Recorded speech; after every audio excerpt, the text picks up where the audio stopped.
Today we're going to follow on from last time, reading a book from Hogwarts Library, The Tales of Beedle the Bard. I'm going to read the second story in this book today. Okay, so let's see.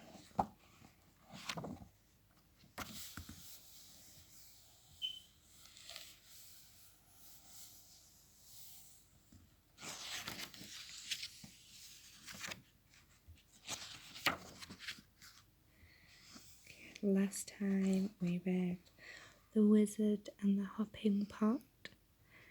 This time we'll be reading The Fountain of Fair Fortune. That's page 21.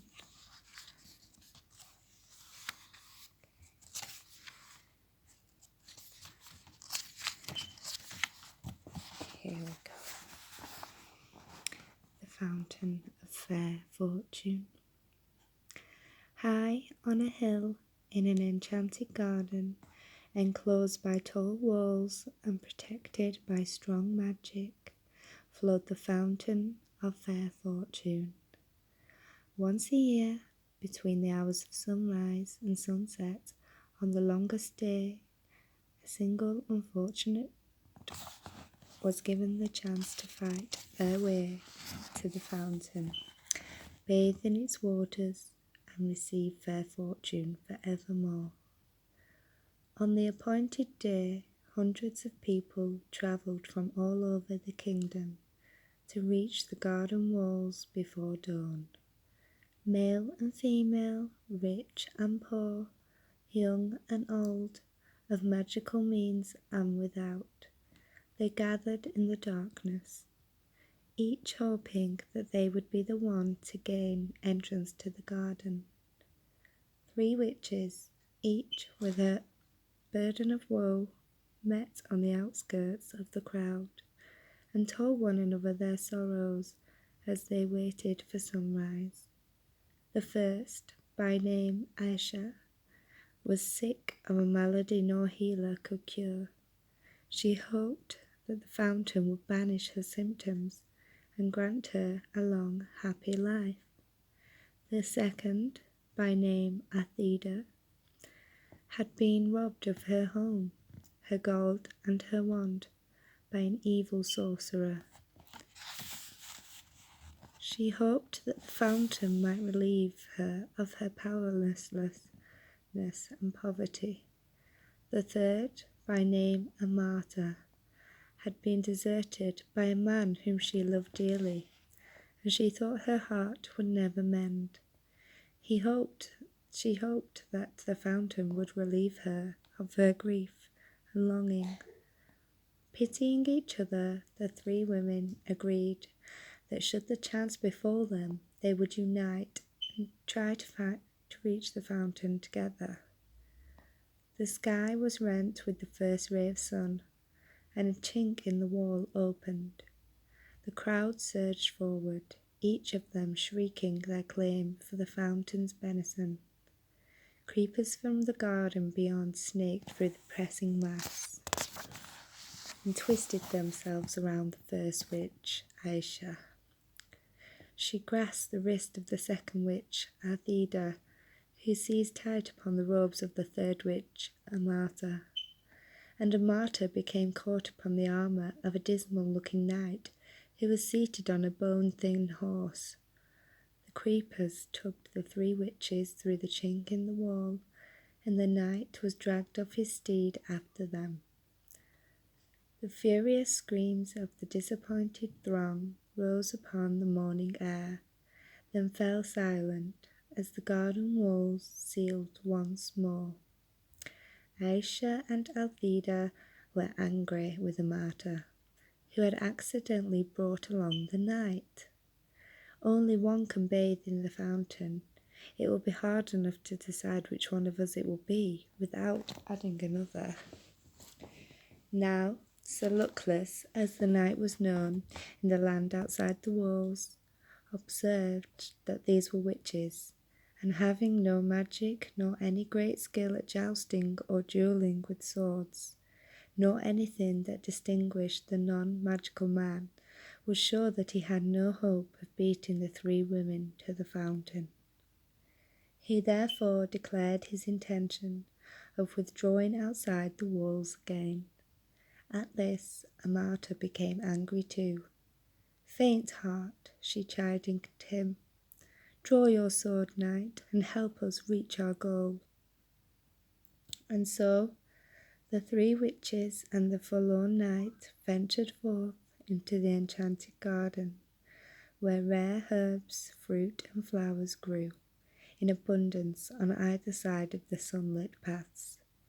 They met no obstacle until they reached the foot of the hill on which the fountain stood.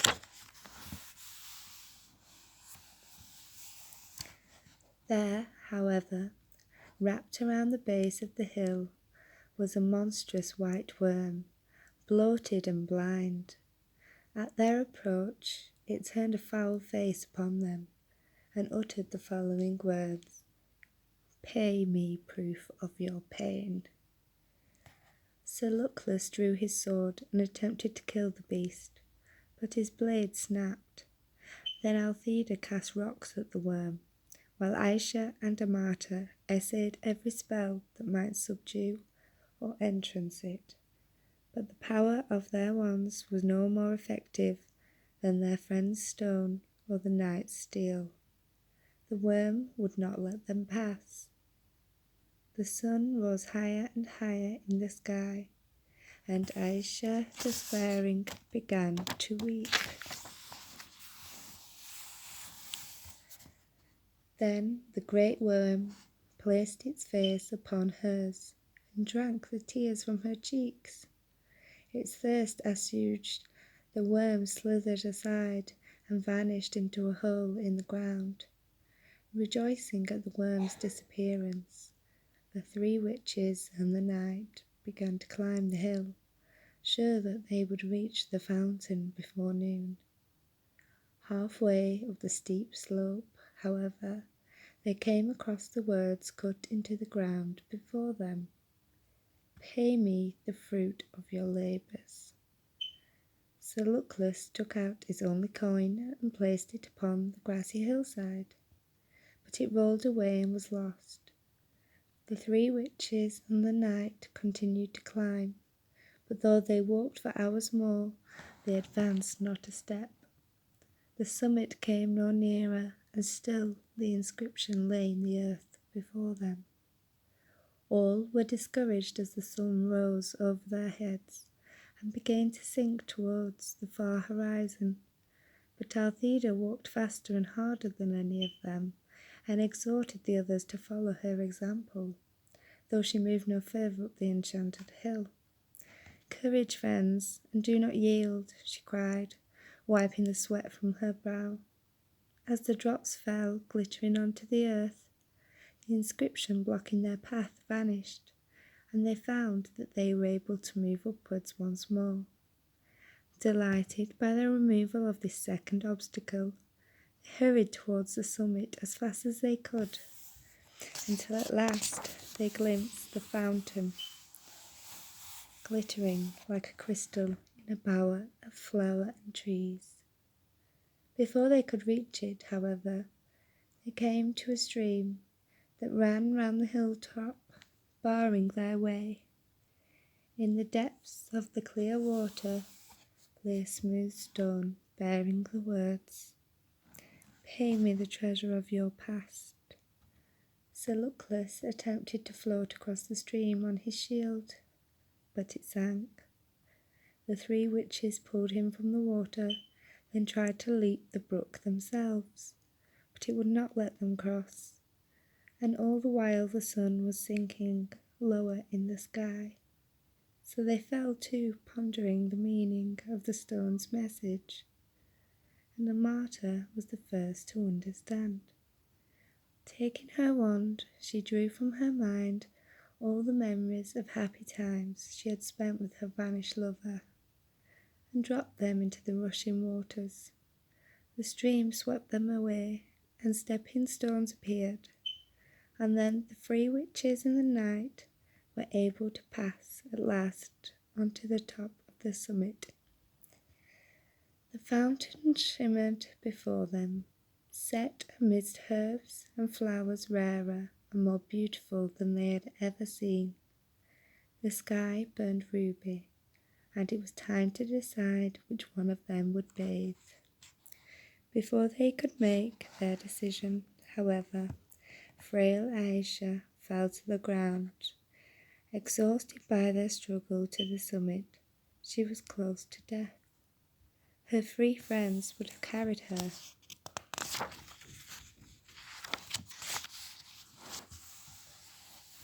to the fountain, but Aisha was in mortal agony and begged them not to touch her.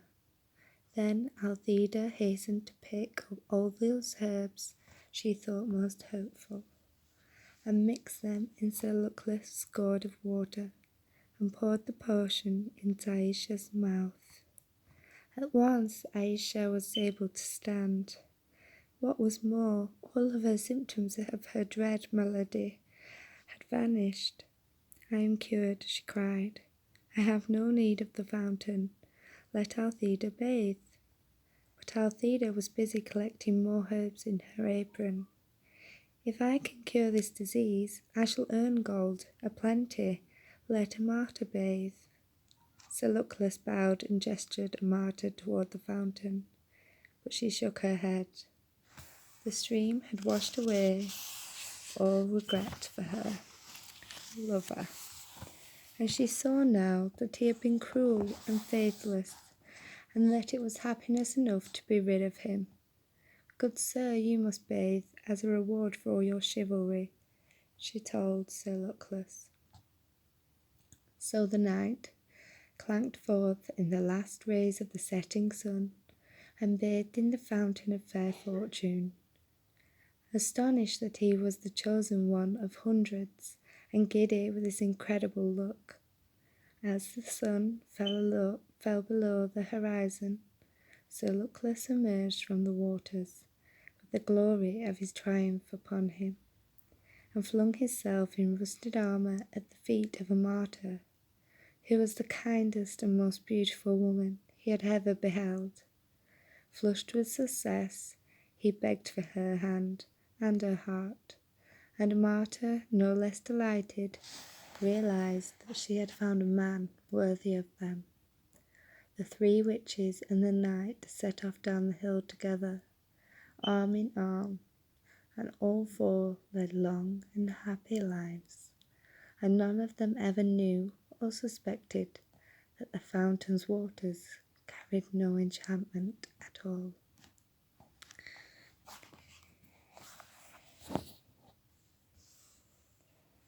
That was the Fountain of Fair Fortune.